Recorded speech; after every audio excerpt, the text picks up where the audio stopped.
Le ragazze che rappresentiamo noi sono tutte ragazze straniere o italiane in regola col permesso di soggiorno che avevano un rapporto di lavoro che però appunto probabilmente molto spesso era un po' nebuloso, ecco. Anche le ballerine di lap dance protagoniste di una vera e propria contrattazione insieme al sindacato con il titolare, in questo caso un noto locale notturno di Preganziol. Le ragazze che si erano avvicinate al sindacato ben prima del Covid hanno avuto la necessità di far sentire ora la loro voce proprio perché, a causa dell'emergenza sanitaria, il locale in cui lavoravano ha chiuso lasciandole con una manciata di briciole in mano. E attualmente il locale che era molto famoso negli anni scorsi è totalmente chiuso e le ragazze sono andate tutte in disoccupazione perché non è stato possibile nemmeno fare la cassa integrazione e ora le rappresentiamo per cercare di fargli riottenere i soldi che avanzano, regolarizzare le loro situazioni sui contributi e quant'altro. È un mondo un po' diverso dal solito, da quello che ti aspetti,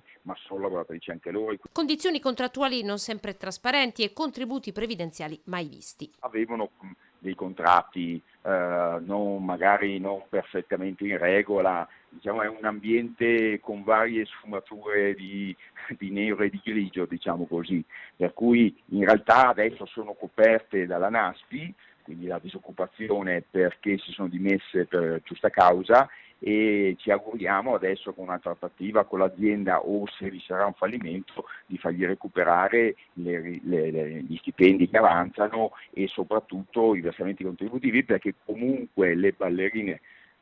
seppur di lap dance sono delle ballerine, come le ballerine hanno diritto a un trattamento pensionistico con età anticipata per ovvie ragioni. La trattativa è partita, il titolare del locale ha fatto anche sapere di essere intenzionato a riaprire l'attività. Ci auguriamo anche che il titolare, che inizialmente sembrava che volesse chiudere del tutto, adesso dice di voler trovare un accordo per riprendere l'attività, noi ci auguriamo che sia nelle condizioni di farlo.